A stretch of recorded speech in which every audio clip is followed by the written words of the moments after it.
Dat ons vir hom kan vra om hierdie belangrike onderwerp vir ons vanmôre in te lei. En ek stel hom dan sommer dadelik aan die woord. Jaap Marais.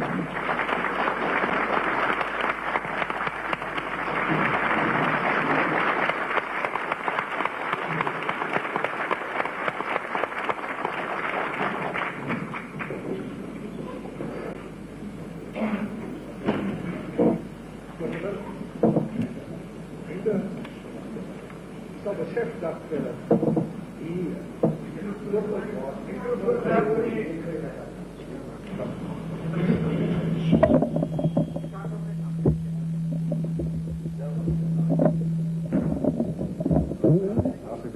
as jy nou reg die oorlog waarmee ons te doen het in Suider-Afrika is 'n oorlog wat begin is om die lande wat as 'n beskermingsband om Suid-Afrika gelê het, een vir een weg te ruk, sodat Suid-Afrika se flanke ontbloot kan word. Die oorlog in Suider-Afrika, of dit in die Portugese gebiede was, of in die vroeëre Britse gebiede, het alles ten doel gehad om uiteindelik by Suid-Afrika uit te kom. En jy sal besef dat in die proses het ons nie net met die terroriste en die Russiese kommuniste te doen gehad nie, maar die bemiddeling van Brittanje en Amerika was eintlik die sleutelfaktor waardeur hierdie kommunistiese greep in Suider-Afrika plaasgevind het. Jy sal onthou dat wat die Portugese gebiede betref, in 1974 het die Vorster-regering geweet, en dit is gepubliseer in die pers, dat 'n staatsgreep in Portugal sou plaasvind, waardeur die bevriende Caetano-regering omvergegooi sou word, en dat 'n linkse regering sou oorneem. En toe die Portugese van Mosambiek by Suid-Afrika hulp gevra het, net om hulle self te beskerm teen die Frelimo, het Suid-Afrika geweier. En die merkwaardigste ding van alles, binne 'n dag na die Portugese staatsgreep, was die Suid-Afrikaanse regering die eerste om daardie onwettige regering erkenning te gee. So, en dit was klaarblyklik onder druk van die Amerikaners wat dit gebeur het. In Rhodesië weet jy dat die aanslag op Rhodesië was jarelang aan die gang, maar met die VVO en die VSA en Brittanje kon hulle nie die blankes van Rhodesië se weerstand breek nie.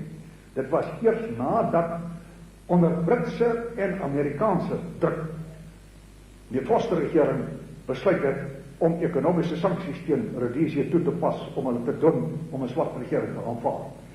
Ek noem hierdie dinge omdat ons nie onder die illusie moet verkeer dat die gevaar net setel in die terroriste of net in die kommuniste. Daar is 'n merkwaardige samewerking waardeur hierdie Suider-Afrika in die greep van die kommuniste gekom het vanaf die kant van Brittanje en Amerika. En nou sal jy besef dat met die Portugese gebiede nou in kommunistiese hande en die vooruitsig dat Suidwes-Afrika onderwerp gaan word aan besluit 435, is die moontlikheid baie sterk dat Suidwes ook onder 'n kommunistiese regering sal kom. En dat die grense van die militêre aanslag op Suid-Afrika dan op ons grense sal wees. Dit is nie meer aan die grense van 'n staat wat buite Suid-Afrika lê nie. Nou, die posisie met Suidwes-Afrika is natuurlik dat die gebied met die mandaat van 1920 aan Suid-Afrika opgedra is met die bewoording, hy moet geadministreer word as 'n integrerende deel van Suid-Afrika. En elke regering het Suidwes beskou as deel van Suid-Afrika. Generaal Smuts wou Suidwes inlyf in sy toenadering tot die VVO in die ek dink 1945 of 46. Advokaat Erik Lou, toe hy in oppositie was, het hy 'n voorstel voor die parlement gehad, voor die stigting van die VVO, dat Suid-Afrika Suidwes moet inlyf. Destyds op advies van Dr. Malang het hy, en op die pleidooie van Smuts, het hy dit terug. In Dr. Verwoerd se tyd het hy vir meneer Johannes van der Walt aangestel as 'n adjunkminister. In Foster se tyd het hy A.H. du Plessis aangestel as 'n volle minister van gemeenskapsbou, nie van 'n departement in verband met Suid-Wes-Afrika nie, maar van 'n departement van Suid-Afrika. Die Suidwesters het in 1960 gestem vir republiekwording in Suid-Afrika. So deel van Suid-Afrika is Suidwes behandel en beskou. En nou sê meneer Pik Botha, geen regering het ooit Suidwes as deel van Suid-Afrika beskou nie. Nou ja, as 'n mens al so gewoond is om te lieg soos die regering, dan kan jy seker sulke dinge gaan sê. Dit maak nie meer vir hulle saak of hy lieg of nie. Maar dit is 'n feit dat Suidwes is deur ons beskou. Jy sal besef die militêre betekenis van Suidwes. Generaal Smuts het juis in 1939, toe die debat plaasgevind het of Suid-Afrika moet deelneem aan die oorlog tussen Duitsland en Brittanje, was Smuts se standpunt dat ons moet deelneem aan daardie oorlog, want hy is bang die Duitsers sal Suidwes beset en dan is Suid-Afrika militêr strategies in 'n hopelose posisie. Dus daardie tyd al was die waarde van Suidwes gesien in die strategies militêre betekenis wat dit vir Suid-Afrika het. En nou weet jy dat die onderhandelings oor Suidwes, laat ek eers sê, in 1966 het die internasionale hof 'n volle regbank besluit dat geen staat soos Ethiopië en Liberia, wat die hofsaak teen Suid-Afrika aan die gang gesit het, of enige entiteit soos die VVO, enige belang of seggenskap het in die administrasie van Suid-Afrika. Ons was volkome erken gewees as Suid-Afrika as die land wat deel van Suidwes is, of waarby Suidwes logies inpas. Hierdie storie dat Suidwes nie aan Suid-Afrika behoort nie, dis natuurlik 'n onsinnige opmerking. Jy vra nie of 'n land behoort aan 'n ander een nie. Jy vra watter vlag waai daar. Jy vra watter volkslied word daar gesing. En as daar enige twyfel is oor waar Suidwes pas, dan kyk jy net daarna. Wie se militêre mag verdedig vandag Suidwes-Afrika? En daarom, met die bevestiging van die toestand deur die uitspraak van die internasionale hof in 1966, was die hele Suidwes ding van die tafel afgevee. Daar kon niks meer gedoen geword. En toe gaan die VVO, hy laai die internasionale hof, hy dank die regters af wat ten gunste van Suid-Afrika bevind het, en hy stel ander regters aan, en toe gaan die Veiligheidsraad en hy vra vir daardie gelaaide hof om 'n adviserende mening te gee oor Suid-Afrika. Nou enige kind kon voorspel het dat daardie gelaaide hof gaan nou die teendeel sê van wat die vorige hof gesê het. En toe die ongelooflike ding, nadat Suid-Afrika in die sterk juridische posisie gestel is deur die vorige uitspraak, gaan die Foster regering en hulle gaan aanvaar daardie gelaaide hof en hulle onderwerp hom aan sy beslissing. En natuurlik, binne 'n ommesien was die hof sy uitspraak of sy mening dat Suid-Afrika onwettig in Suidwes is en dat hy moet onttrek. En daarvandaan het die ding verder ontwikkel tot in 1978, toe die Suid-Afrikaanse regering hierdie besluit 435 aanvaar. En dit is natuurlik nog altyd 'n raaisel gewees. Waarom het Suid-Afrika daardie ding aanvaar? En een van die Amerikaners wat Suid-Afrika goed gesind is, Don McIlvaine, hy was 2 jaar gelede in Suid-Afrika, en toe het hy in 'n groep van die Amerikaners wat saam met hom was, vir meneer Pik Botha gaan spreek. En hulle het hom direk die vraag gevra: waarom het julle besluit 435 aanvaar? En Pik Botha se antwoord was: as ons dit nie aanvaar het nie, sou Amerika sanksies teen ons ingestel het. So, daar is die erkenning dat Pik Botha en die regering het hulle laat afdryf deur Amerika.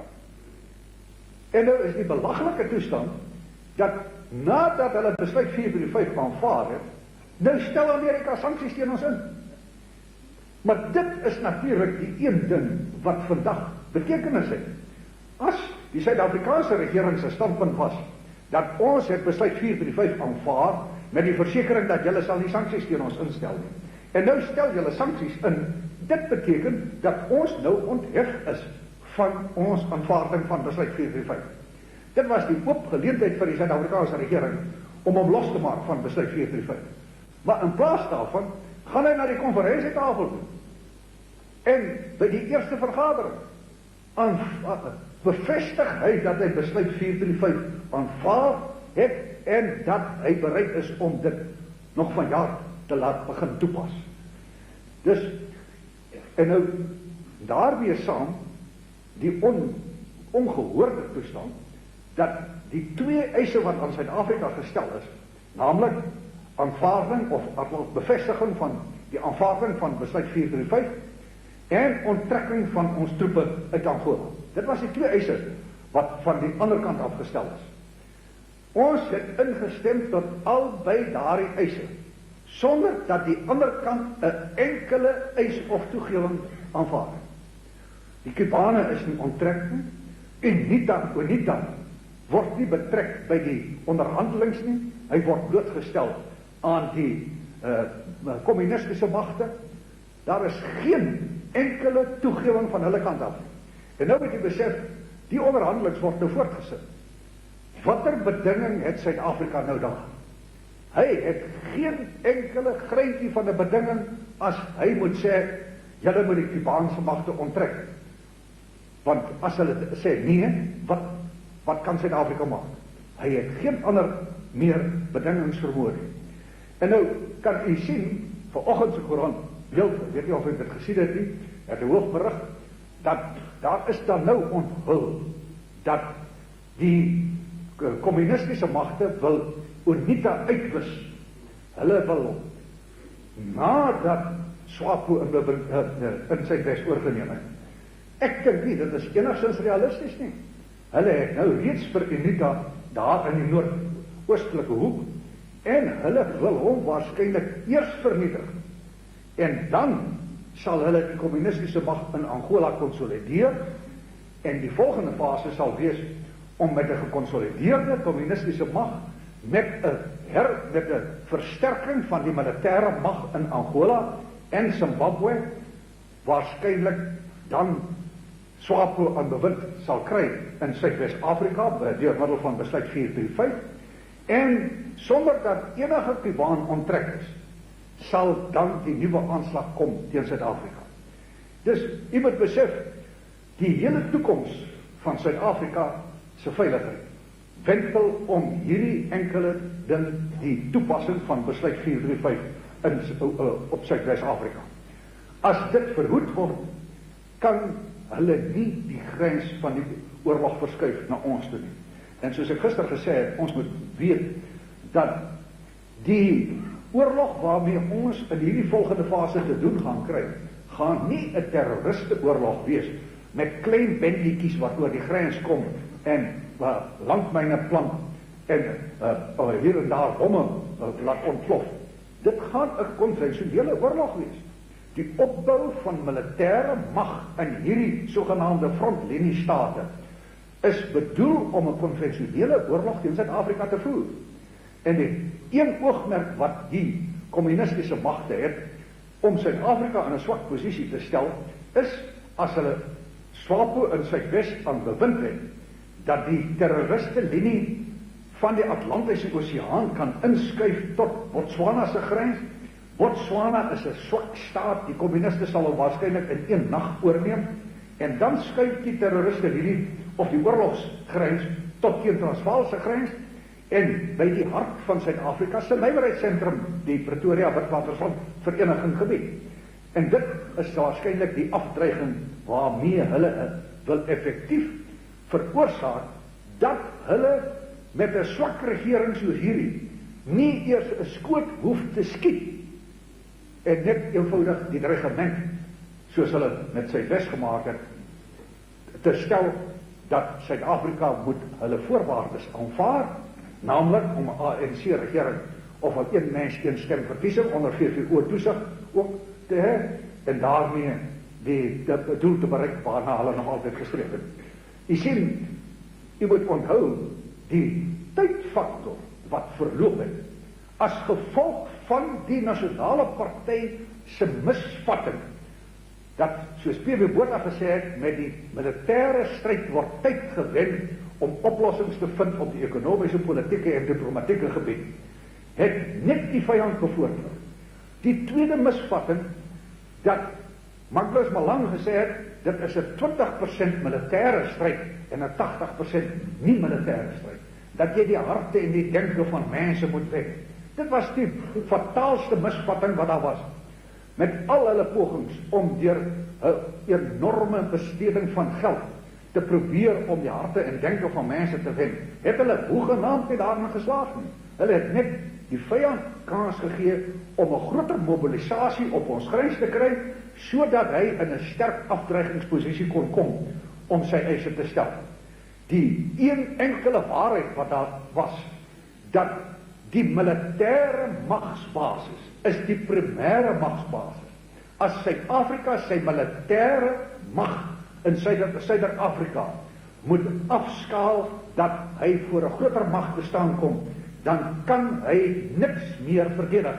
En dit is die fatale toestand waarin ons is en wat hierdie hele situasie in Suidwes-Afrika so ernstig maak, nie net vir die mense van Suidwes nie, maar vir elke wit mens in Suid-Afrika.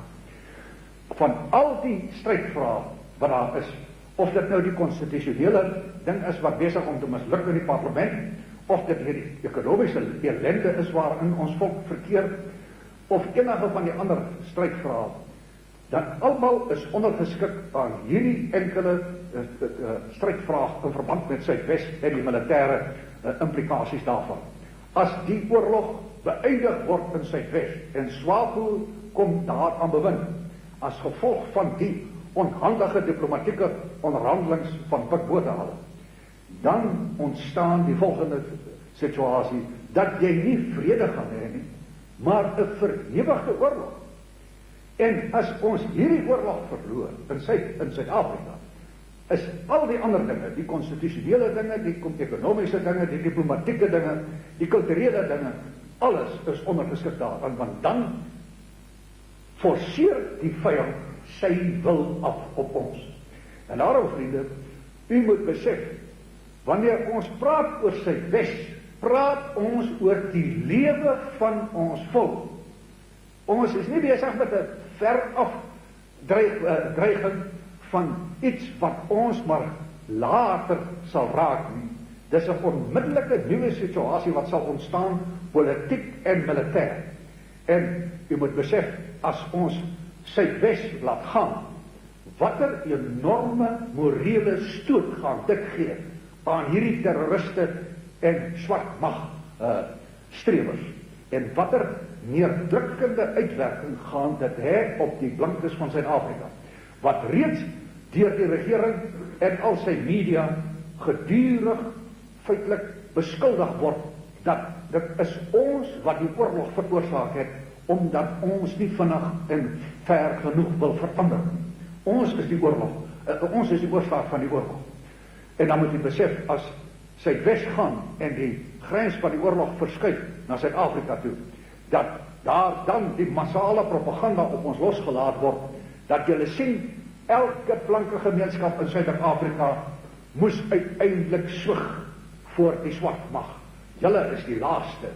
En dan die morele uitwerking wat dit gaan hê op die ander kant, wat baie meer uittappend gaan wees, en hierdie linkses wat nou weer met die ANC gaan gesels, en wat deur ons betaal word aan die universiteite van Suid-Afrika. Dit gaan die nuwe situasie wees. En daarom, ons kan nie genoeg beklemtoon, dat van alle strydvrae is dit hierdie een wat suksesvol beding moet word. As ons toelaat dat Pik Botha en sy bende daar by daardie onderhandelings gaan swig dat besluit 435 van daar af toegepas word tot volgende jaar, sal ons in die helfte van aanstaande jaar met 'n hele nuwe militêre toestand in Suid-Afrika te doen hê, en ons sal waarskynlik, as ons dan nog met hierdie regering aan bewind is, sal ons een van die ernstigste krisisse van ons volk belewe. Dus ons van die HNP is die enigste mense wat nog van die begin af hierdie Wes-Afrika, Amerika se onderhandelings as 'n bemiddelaar in hierdie onderhandelings is eenvoudig 'n bemoeisikheid om Amerikaanse en linkse belange te bevorder, en ons moet so duidelik as woordelijk laat verstaan dat Chester Crocker is nie aanvaarbaar vir ons in Suid-Afrika nie. Hy is 'n vyand van Suid-Afrika. Hy is aan die kant van die kommuniste in hierdie onderhandeling.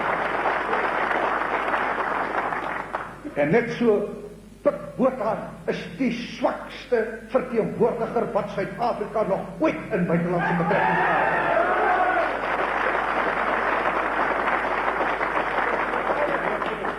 Wat is Pik Botha se rekord in Suid-Afrika?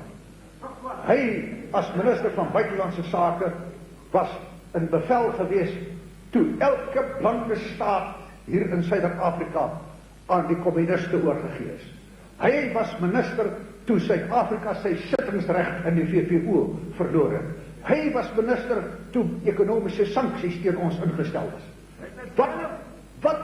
Wat positiefs het hy ooit teruggekry? Ek het al dikwels gesê, as jy vir Pik Botha vasstrap en jy skeer sy snor af en jy krap sy hare deur mekaar, dan is daar van hom niks oor.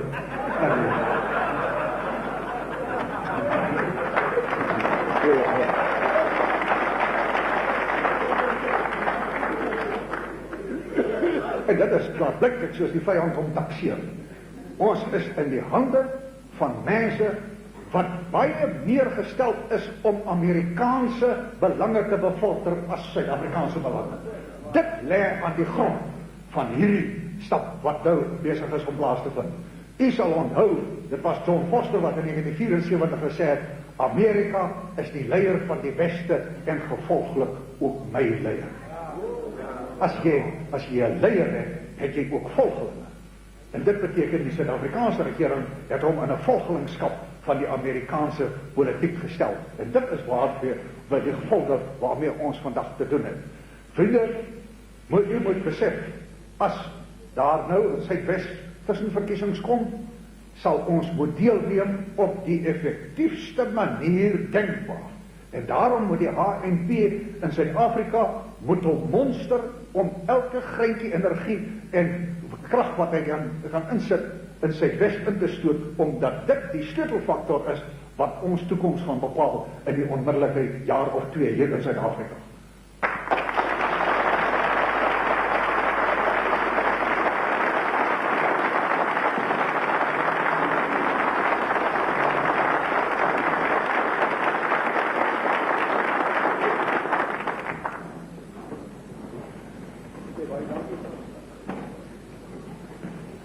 Baie dankie aan meneer Maree.